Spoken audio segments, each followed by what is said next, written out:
The touch of a man's hand transformed the life of Mary Emmeline Stevens Strong not once, but twice. The first time, in a passing gesture, she touched the hand of her brother-in-law, a moment that ignited a fiery and forbidden passion between them.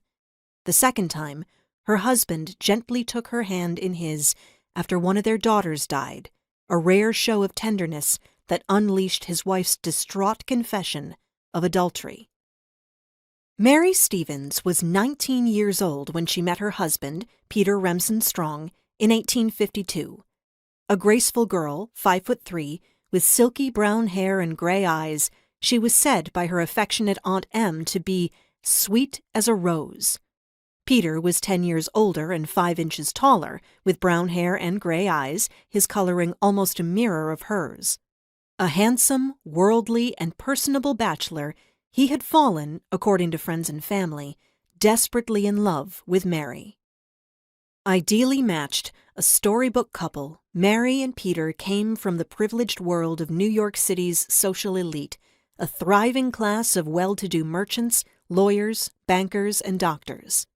These prosperous citizens of mid-19th century New York, whose forebears had built the city into the nation's commercial capital, were an insular group whose members grew up with, worked with, entertained, and often married one another. Their wealth generally went back at least a generation, if not two, although no one discussed such matters or flouted good fortune in an extravagant or crass manner, as did certain more opportunistic businessmen like the Vanderbilts, whose riches were greater yet newer.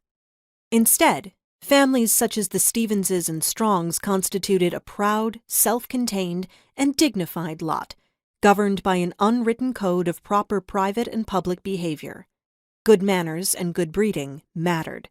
So, too, did Protestant affiliation, Dutch Reformed or Episcopalian preferred. Affluence was assumed, not displayed. These families represented what the writer Edith Wharton later called the world of Old New York.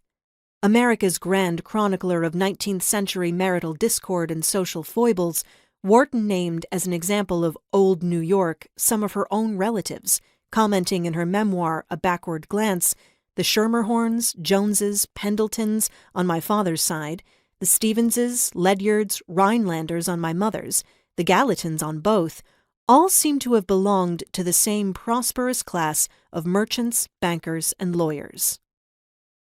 Mary and Wharton were cousins, the two women born a generation apart, Mary in 1833 and Wharton in 1862. Both were descendants of Ebenezer Stevens, a Revolutionary War hero turned merchant who was Mary's grandfather and Wharton's great-grandfather. Although Wharton never knew Ebenezer, she saw his portrait in the rotunda of the Capitol in Washington, D.C. as a child, and later wrote that she developed a certain secret partiality for him. She admired his stern, high-nosed good looks, his gallantry in war, his love of luxury, his tireless commercial activities.